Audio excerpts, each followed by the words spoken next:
News, views, voices of the global Indian community. India abroad. Well, I've been doing community work on the political side since 1980 in Massachusetts for governorships. And then later on in 1986 for presidential elections because Mike Dukakis ran for the presidency and I went with him and he was a Democratic nominee at that time. And this is how I mobilized the Indian American community. And at that time, the excitement in the community was that he was a first generation immigrant. Okay? Just like our kids would be first generation immigrant. If he would have become the president, I think would have been a great boost for the ego and the mindset of our generation, our kids and our grandkids. But this is even bigger than that. This is one of our own. Just like the next generation will be the nominee and the future president. Right? So even when I was with Mike Dukakis, I never felt that there was a wave. Okay? Yes, he was leading in the polls, but never the wave that you look for. Because the reason why vice presidents become presidents, because they want the last president the third time as a president, which is what they wanted Ronald Reagan for the third time, and George Bush had that, basically he was his vice president. That's how he became the president. And the next time he lost, when he was on his own. Right? So this time, what I believe is the wave is going, all right? And all Kamala Harris has to do is ride the wave. And one of the Harper magazine asked me, is that, why did you get involved in this, in the community? And I said,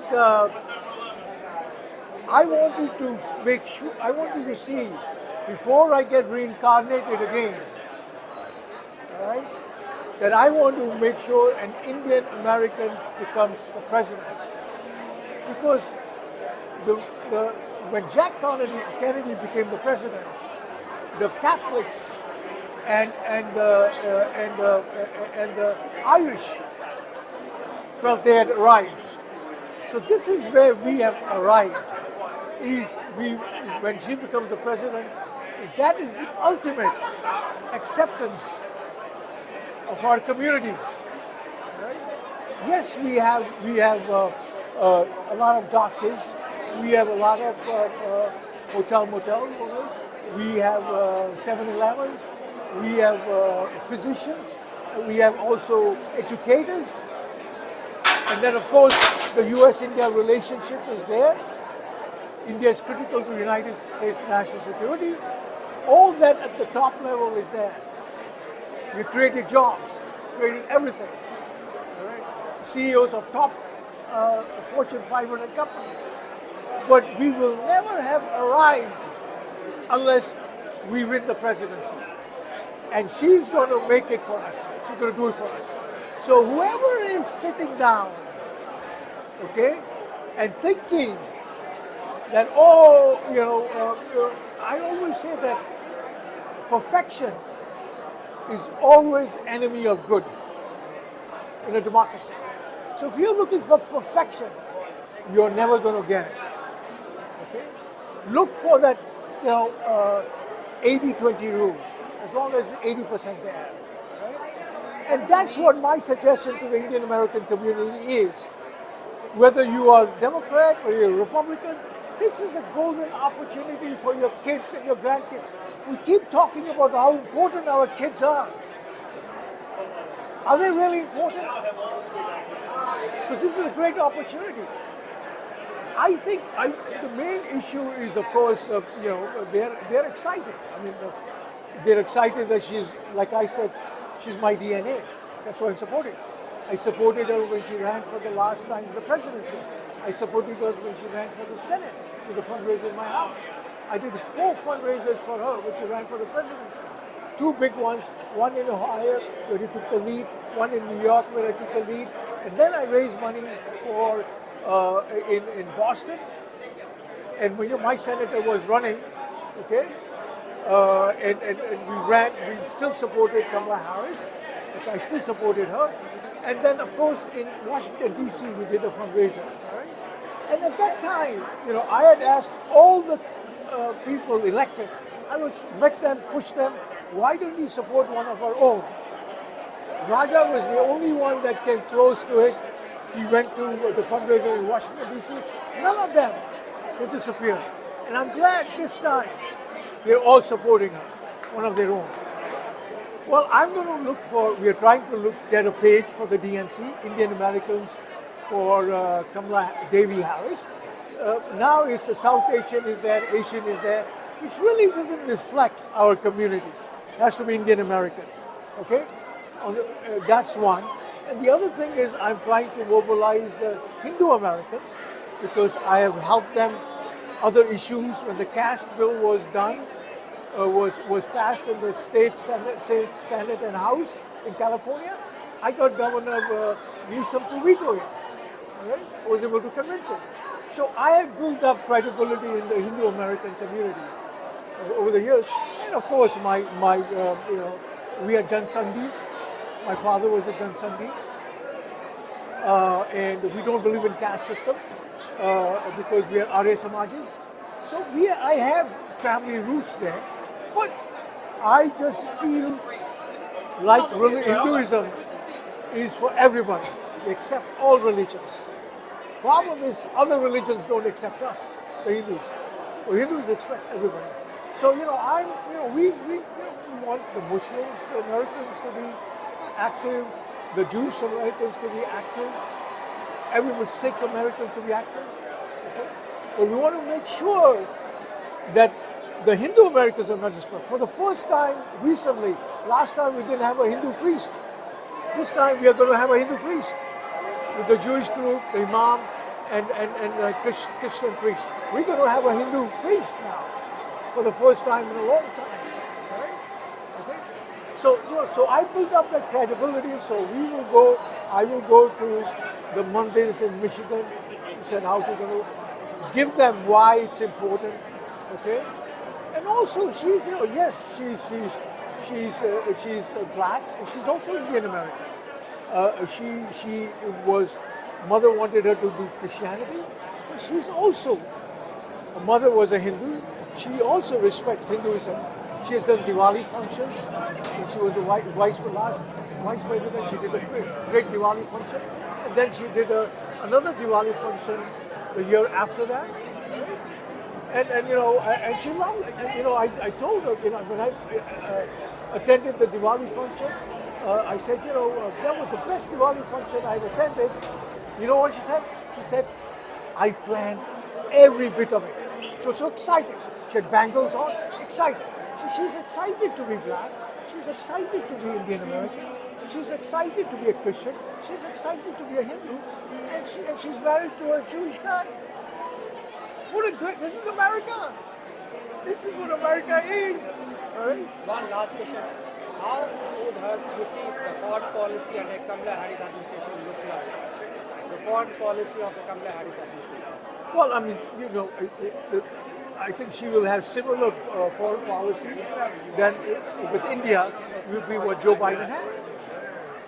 Because that's where she got her chops, as they say, with Biden in terms of foreign policy. And she has realized that India is critical to the United States national security. Biden has said that for years, and that's what she believes in. And of course, folks like me, who are close to her, all right, will make sure that the Indian American, and she's definitely anti-China, and wants to make sure that Taiwan is safe. So India plays a very critical part, and she's realized that the only reason China has not gone to Taiwan because Xi Jinping doesn't know where India will come up. Okay? And that is protected. Not United States is protected because we're too far. He's worried about his neighborhood, where India will be, where Modi will be, because he's more worried about Modi because Modi has stood his ground. All right, so happens to his ground, and and then also things are once the India realizes that they don't have to be always under the thumb of China, which was the worry of the Congress Party. But Modi has shown everybody in India that you can stand up to China, all right, and make sure with pride, and they will be more careful of going to the border and other areas. So Kamala Harris realizes that. Okay? It's the foreign policy. She realizes that, and because she has groomed, that's where the point that she has picked up from Biden. And Biden is pro-India, has always been. Even during Pokhran 1, when the bomb was exploded during Indira Gandhi's time, he was the one, when Jimmy Carter lost by one vote, it was his vote, it won by one vote, it was his vote for India that we gave. Or there would have been sanctions to India. Right? So that's what I believe in terms of India, and also in terms of Indian Americans over here, in terms of Hindus. Look, I think one of the reasons, because she is the nominee, ultimately I had worked to the White House. I've been pushing for a year to make sure that Hindus will be represented, because I hate any form of discrimination. This is a Big Ten party. DNC is a Big Ten party, okay? And you cannot separate out, like Obama's time was doing it, okay? With Muslims and Hindus. You cannot do it, okay? Ours is a Big Ten party. For the first time, all that Big Ten party has come in now, I believe. And the White House gave me a report which says, thank you for sticking it out, not giving it up. Right? So that's what it is. And I think the main reason is also because she's the nominee, I believe. She's the nominee, I believe we have also the Hindu. Because I sent that email to the chairman and the other group. I said, Shamala Gopalan was raised Hindu. All right? Okay. So that's what, now she's the nominee. So that also helped. All right? Okay. So that's what I believe in US-India relationship, in terms of Hinduism, in terms of Indian Americans, okay? And then the blacks, and it's going to be a rainbow coalition type thing, where and she's going to reach out to she's a uniter, okay? Trump is a divider. That's what his modus operandi has been. She will unite. She will bring some of the disgruntled white folks that are there, okay, that feel that they have been bombed because of the globalization. More jobs will come back in there. And she will go to that community, reach out to that community. Right? Okay. Well, the only thing, what my recommendation is, which I have told Biden, is that after the election, when Kamala Devi Harris becomes the president, I believe Biden should pardon Trump to unite the nation. We have to unite the nations. Everybody criticized when Gerald Ford pardoned Nixon, but he united the country. At the end of the day, we have a higher goal. You have to unite the country. And one of the ways he will do is unite, is pardon Trump after the election, and pardon his son. Move on. Okay? So that's what my recommendation is. in the future that I would be, and I've made my recommendation to the president before I suggested that he should get, if he wants his legacy to be increased, gone to the next level, get your vice president, vote for Kamala Devi, support Kamala Devi Harris. And I'm not saying I was the only one who did it, but I pushed for. People wanted to broker the convention over here. We would have been a mess over here. We brokered the convention. Right? So this was great. We took my recommendation, and hopefully some other people's recommendation too. Right? And I CC'd my recommendation also to Kamala Devi Harris. That's just what I'm doing. And it was the right decision. It was definitely the right decision. Right?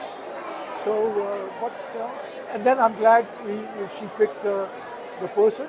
So I wanted somebody who was a veteran, okay, would help in foreign policy, other area, because he was also, when he was in Congress, he was in the Armed Services Committee also, all right? So you're familiar with that area too.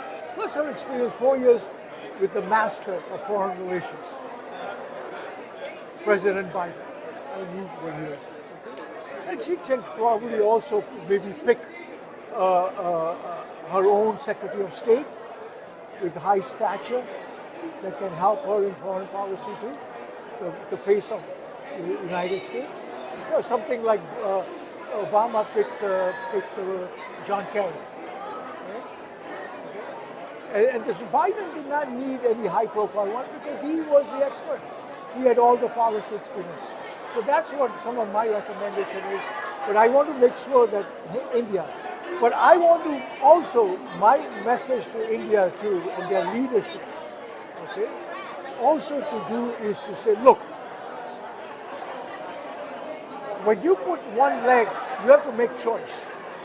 Russia has already made the choice, whether you like it or not. They have made that choice for India because they have chosen Russia. Right? Period. As long as Putin is there, it's going to be Russia. So India will have to make the choice. It's no longer you can have one leg on one side, one leg on the other side. You know when you have that situation, your private parts are exposed. Let me tell you that. Okay? This is where Modi and others will have to make a decision. And this country has been generous to, nobody is going to help. The civil nuclear deal, you think anybody would have done that for India? What did they give? They gave India security. Okay? Because their uranium was running out. Okay? So from the civil nuclear plants, they could take that uranium, put it in their defense area in BrahMos, okay? and then whatever civil nuclear deal gave them, they could replace the uranium in their civil nuclear plants. But that's what United States did. What did United States do to Japan, the enemy? Build them up. What did the United States do to Germany? They built them up. All right? So India has really no choice. The only person that will do it, and now that Kamala Harris is the president, there's no lip service. You're not going to have 20% tariffs like this guy. He doesn't know what the hell he's talking about. Right? But the reality is that is itself, symbolism is important for India itself. So they will have to make a decision. Okay? They cannot be on one side and the other side. They cannot be banias trying to get oil for cheaper price. It's not the security is the most important. They got China there sitting. All right? Okay? So that's what my recommendation is, like I said, to the United States. And the United States have to make a difference too, because we're trying to get India to be classified as one of those 5 countries where they get the latest defense. Look, GE engines are stuck. Why? Because there are rules, there are laws. They have to change the brand one by one law.